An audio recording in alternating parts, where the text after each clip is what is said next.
Hey everybody, HomeSliceHenry here, and today's video is going to be a fun one. In today's video, I'm taking it to the Ultra League, where I'm bringing back an ancient meta Pokemon from years past to try and tackle the Belly Bolt plus Torterra core. Now this Pokemon is of course my rank 6 XL Shiftry. Shiftry is a grass and dark Pokemon, and the moveset I'm running is Snarl, Leaf Blade, and Hurricane. Now Shiftry, it's not good in the Ultra League, it's not even ranked in the top 300, but I'm not going to let that stop me. I'm pairing it up with Shadow Torterra and Jellicent, and we're going to see if we can find a way to still get some wins. So, without further ado, let's hop into the matches. We get a great lead in game number 1, Shadow Hippowdon into Shadow Charizard. Ember Shadow Charizard has incredibly fast pacing, but not as fast as Shadow Hippowdon. Hippowdon makes the Weather Ball every 9 turns, whereas Charizard is going to need to farm all the way up to 12 turns for its first Blast Burn. I put up the shield, expecting the bait, but my opponent does full send. They try for a catch onto Torterra, and our target has been acquired. In comes Shiftry. Shiftry resisting the Mud Slaps. Frenzy Plants resisted as well. They're forced to go for Stone Edge, and now I can farm all the way up to 100 energy. I'm running Hurricane for this exact moment. Do they respect it? They do not, and down goes Torterra. Back in comes Charizard. Unfortunately, Shiftry unable to make Hurricane number 2, forced to settle for the double resisted Leaf Blade. In comes Jellicent. Opponent undertaps their charge attack, expecting Hippowdon to be brought in, but I'm more than happy to absorb the air cutter here. Jellicent is just so comfortable in that Charizard matchup. Opponent tries for a Surf Catch on a Tentacruel, but at this point, there's just no way for them to win this game. Shadow Hippowdon has so much energy. Shadow Hippowdon may be an anti-meta pick, but it's about to absolutely dominate. Scorching Sands lands, taking down Tentacruel. Back in comes the Charizard. Charizard can never hope to catch up. Weather Ball Rock takes the knockout, and that is a good game. We get a very bad lead in the next match, Shadow Hippowdon into Shadow Credilli. Hippowdon into the regular Credilli is pretty fine because a Grass Knot will not take the one-hit knockout. But this is the Shadow Credilli, and that means Grass Knot is absolutely KOing. I'm able to land the Scorching Sands, which is very nice, but normally I can no-shield. Because they're Shadow, I cannot, and unfortunately I get baited with a Rock Tomb. Things definitely going from bad to worse, because my backline is really soft to Credilli as well. I fire off the Scorching Sands, they immediately return fire with a potential Grass Knot, and I decide to double shield. Luckily, they do not go for a Rock Tomb second time around, and these sand attacks are absolutely shredding. I think my best play is to probably go for a catch out of this matchup. So I farm up, switch into the Shiftry. Now Shiftry should never be a safe swap under any circumstances, but I just needed something to catch the Grass Knot on, so that way I could preserve Hippowdon. They're going to stay in, I go for the Leaf Blade, but they bank a Grass Knot for later and catch the Leaf Blade onto Cobalion. This is absolutely awful. Cobalion's going to fully farm down. I have the surprise nuke of Hurricane, but this is only neutral damage due to the Fighting Steel typing, which means Cobalion tanks it and farms down. They're expecting me to bring in a Hippowdon, so I send in Jellicent, hoping they threw the Sacred Sword, and they did. I am going to get outpaced here by Cobalion, so I actually switch back into Hippowdon and catch the Stone Edge. They've now wasted 8 double kicks of energy, and they snipe with Credilli. But this is going to give me a Hex down for Jellicent, and I really have to hope that a Jellicent up an entire Shadow Ball's worth of energy can win in the endgame, and when I see Como-O, I realize that I've actually won this game. Somehow, despite the terrible lead and Cobalion having infinite energy, by bringing in the Jellicent to absorb that Sacred Sword, catching the Stone Edge back on Hippowdon, we're actually going to win. I farm up with the Jellicent, wait the turn to ensure there's no catch, and Shadow Ball will be erasing the Como-O. Back in comes Cobalion, we make it to the Shadow Ball, but we lose charge attack priority. But this is only a Sacred Sword. It's double resisted, it will not KO. And just like that, out of a truly atrocious matchup, we somehow find a way to get the win. We move to the next match, picking up a bit of a tricky lead, Hippowdon into Galarian Moltres. Now my backline gets completely eviscerated by Galarian Moltres, so it's very good to see it on the lead. However, my opponent can pretty safely no-shield one Weather Ball, so even though I do have a pacing advantage, they can no-shield, whereas I am forced to double shield because the Sucker Punch plus fly damage is just so incredibly oppressive. I really want my opponent to let the Weather Ball go and just sacrifice the Moltres, but unfortunately that's just not going to happen. They know that Moltres can put in some serious work, so they do put up the shield. However, my opponent should just let the Moltres go at this point, knowing that I do have the back-to-back Weather Balls and take the shield advantage for their backline. So when they shield the Weather Ball, I realize they've made a massive misplay. They never should have shielded knowing that I have the back-to-back Weather Balls, and now I'm not at a shield disadvantage. In comes Empoleon looking for a Metal Sound down that they do not get. The rank 20 Hippowdon standing strong. Scorching Sands is devastating. Jellicent gets the Hex down, and my opponent will concede the match. Shadow Hippowdon just absolutely dominated in that game. Oh my goodness. We move to the next match, and it's a Core Breaker leading Shadow Hippowdon into Confusion Cresselia. I farm up, safe switch into my Jellicent, and my opponent responds with a Magnezone. So far, we are completely hard countered. I put up the shield, they go for the Wild Charge, and suddenly the fact that they didn't bait means that I'm back in this game. Because of their debuff, they will get KO'd by Shadow Ball. They're forced to give up not one, but both shields if they're trying to keep this Magnezone on the field. Switch clock will be up soon. Switch timer in the perfect time. It comes up, and I snipe with the Scorching Sands. They lose their entire Magnezone, both protect shields, and back in comes Cresselia. Cresselia can go for the Grass Knot, but I think Hippowdon will be able to hang on here. Grass Knot lands, Hippowdon is able to survive, and I get to leave with a parting gift of a last-second Scorching Sands. Scorching Sands lands onto the Cresselia. I do still have energy on the Jellicent as well, and an entire Shiftry for the endgame. In comes Jellicent, Cresselia, going for the Grass Knot, and I decide that I will put up the shield here. Jellicent is extremely flexible in the back. They have Ampharos, and this is where I can set in Shiftry to close out the game. A Shiftry should be a wall to the common Ampharos moveset, which is Brutal Swing and Trailblaze.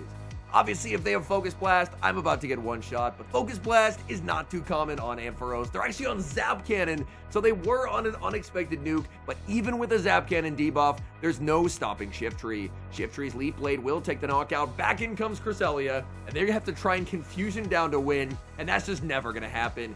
Shiftry is a Dark type. Confusion's doing absolutely nothing. My opponent sees the writing on the wall and concedes the match. We see a familiar lead in the next match, Hippowdon into Credilli. But this time, it's not the Shadow Credilli, which means I am actually pretty happy to see this lead. I'm more than happy just to play zeros here because I know that a Grass Knot is not going to knock out. So I immediately click No Shield. Grass Knot lands for big damage, but they can't ever really farm me down. So I'm able to make it to a second Scorching Sands. Scorching Sands lands, they live on 1 HP, but the Sand Attack snipes them down, denying their energy. They send in Gastrodon. I have 2 answers in the back, so I pivot into Jellicent. Jellicent going to be immediately hit with Water Pulse. Water Pulse not doing a lot of damage, so I'm very happy with the fact that they're staying in. Although, if they're staying in, maybe there's a chance that they're weak to water in the back, and it could be something like a Talonflame. If that's the case, then I actually could be in quite a lot of trouble, and maybe I shouldn't have pivoted out. So I put up the shield, and I'm going to look to farm up to 100 energy and take the knockout with Surf. This way I have as much residual energy as I possibly can. Surf will land, taking the knockout, and disaster. It's Talonflame in the back, and unfortunately, I think I'm just going to lose this game. I wanted to get aggressive and not give the Gastrodon an energy head start, but I had 2 answers to it. I could have just let the Hippowdon go, and then brought in Shiftry to completely destroy them. But unfortunately, I pivoted.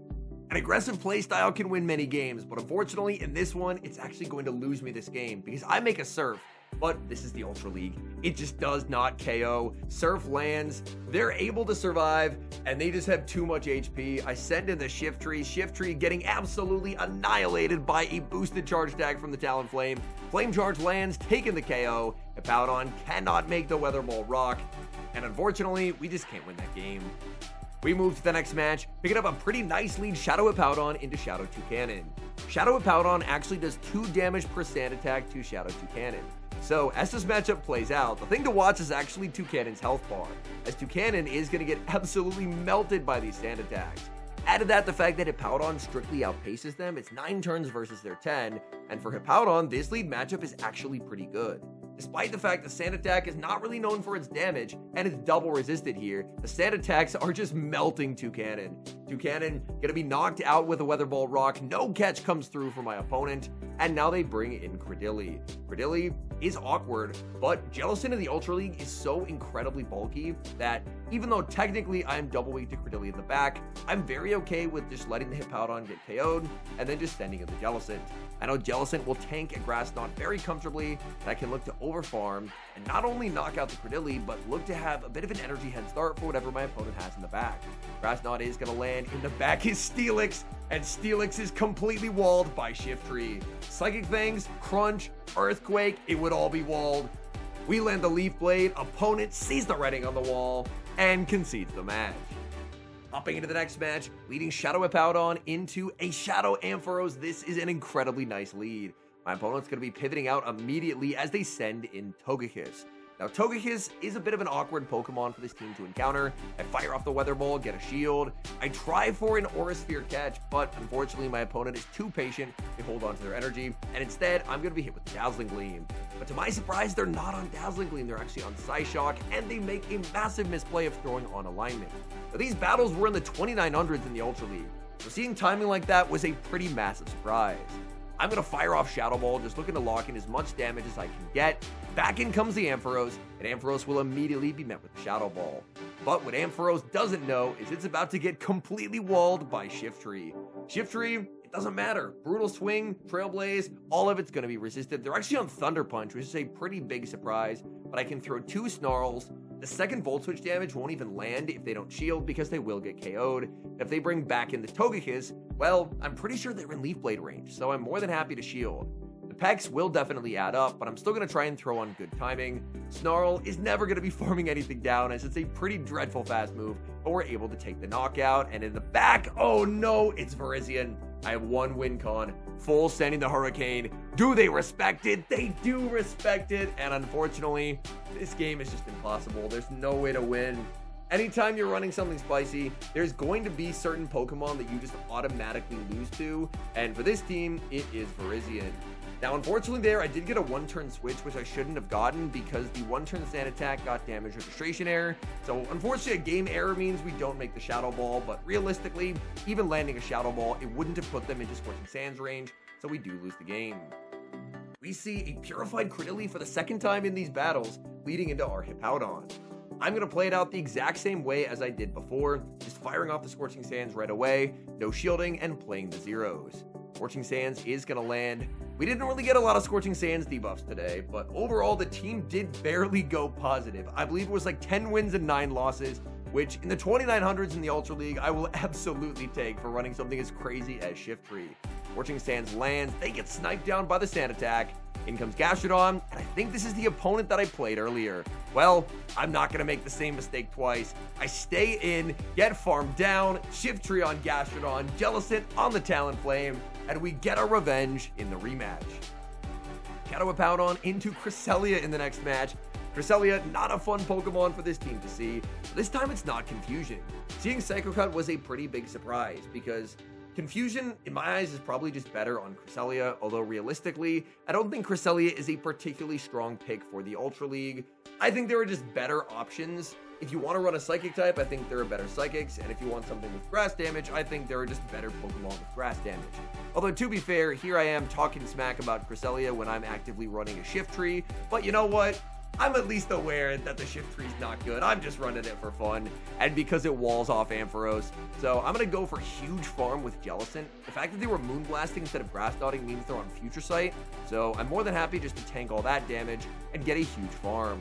My opponent brings in Togekiss, and I am so happy to see this here. This would absolutely destroy Shiftry in the back. Shadow Ball is going to land. I'm going to look to farm up a ton of energy. My opponent goes for the Psyshock, and I will be no shielding. Psyshock lands, Jellicent farming up to the back-to-back Surfs, but I go for the Shadow Ball just to ensure that I can get the KO. Shadow Ball is going to land. They get knocked out. In the back is Primeape, and this is bad. Oh my goodness. I have Hurricane on Shiftry, but I'm just never going to be able to get there. The Primeape gets to ramp up more and more and more. I fire off the Surf. The Surf Bait does get shielded. I throw another, this time going for the Shadow Ball, but I think I just lose this game. Shadow Ball is going to be shielded. I send in the Shiftry, and this game comes down to a bait call. I decide that I'm calling the bait. So I no shield, but they full send the close combat. That means that they actually almost threw this game. If I shielded, they didn't have the back-to-back. I could have KO'd with the Leaf Blade, but unfortunately, I called the bait, got the call wrong, and that cost me the win. Hopping to the final match, we pick up a very, very tricky lead. Shadow Hippowdon into Shadow Malamar. Now, Shadow Malamar just has incredible neutral matchups across this team. Hippowdon kind of gets bullied by Malamar. Malamar just has so much damage output, and the Psywaves absolutely shred. Scorching Sands is going to be shielded up. Unfortunately, we do not get a debuff there. It is a very low chance, and I'm just going to fully sacrifice the Hippowdon. In comes Jellicent. Jellicent can still have a foul play, but I don't really want to save 2 shields for Shiftry, because if they have any kind of fast move pressure, I'm just getting destroyed. So I shield up the foul play. I'm going to throw 2 in the move. They send in Tentacruel trying for a Surf Catch, but instead I fire off the Shadow Ball. But this is a problem. What am I going to do with the Shiftry? I can't bring the Shiftry into the Tentacruel. Even though Shiftry does wall Tentacruel's energy because there's called Payback, I'm going to get absolutely deleted by the fast move pressure. So I shield up the Payback. I'm at the back-to-back Shadow Balls, but I really need to be able to Hex down after the Shadow Ball lands, and I realize I can't. They're too healthy. They're going to live it. So unfortunately, I'm forced to make a Payback catch onto Shiftry. Shiftry staggers a little bit right before he gets hit with the Payback, but it's Typhlosion in the back, and I'm in quite a bit of trouble. Typhlosion will take big damage from the Hurricane, but will not get knocked out here. But my opponent makes a misplay. They end up shielding the Hurricane. Hurricane wouldn't have knocked out. It would do actually quite a bit less damage than a Surf. I may actually have a chance to win this game. Surf is going to connect onto Typhlosion. It all comes down to a catch attempt, and they don't get it. In comes Malamar, knocked out by the Shadow Ball. In comes Tentacruel. We get the Hex down, and somehow, against all odds, we're able to fight back and win that final game for a positive day. During this interlude season, I've noticed for the Open Ultra League, when you climb much above 3,000 ELO, the queue times end up getting pretty atrocious. And I've been streaming every day here on YouTube and Twitch, so I've tried to keep myself right around the mid-2900s, so that way I'm still playing against some pretty strong competition, but at the same time, I don't end up having to wait like 30 minutes for one singular battle. And I feel like teams like this, involving spicier picks, are kind of perfect, because anytime you're kind of handicapping yourself by running some of these spicier mons, a lot of the times you're going to have to find some pretty creative win cons, like the game where I brought in the Jellicent knowing they'd anticipate Hippowdon and just be blind tapping on that Sacred Sword, and then catching the Stone Edge back onto Hippowdon, just to waste so many double kicks of energy. So it definitely requires you to be on your toes when you're running mons like Shiftry. But I do think that Shiftry, being a Grass and Dark type, the idea behind it was pretty simple, and that's that a ton of people save switch Ampharos. And Ampharos save switch is always on Brutal Swing Trailblaze, and you can just wall that up with Shiftry.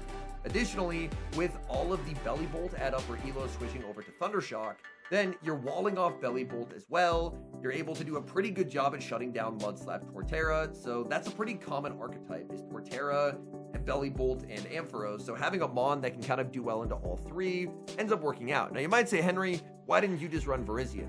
Well, look at Virizion and look at Shiftry. Shiftry's just way cooler. Virizion's definitely the more meta pick, the better pick, but man, I had a ton of fun with Shiftry. Shiftry would love to get Sucker Punch. I don't even know if it can learn it in the main series, but anything to save it from the dreadful fast move that is Snarl. Snarl, unfortunately, it's just such a hindrance because you can never farm anything down, and the energy generation is pretty solid, but that lack of fast move pressure, it unfortunately is a pretty dated fast move that can't really get buffed because it's on some very powerful Pokemon like Umbreon and Mandibuzz. Anyways, thank you guys so much for watching. If you enjoyed today's video, make sure to leave a like on it and subscribe to the channel if you have not. And an extra special thank you, as always, to our channel members here on YouTube. The support you guys provide to the channel is so appreciated, so thank you guys oh so very much. And until next time, I've been HomeSliceHenry.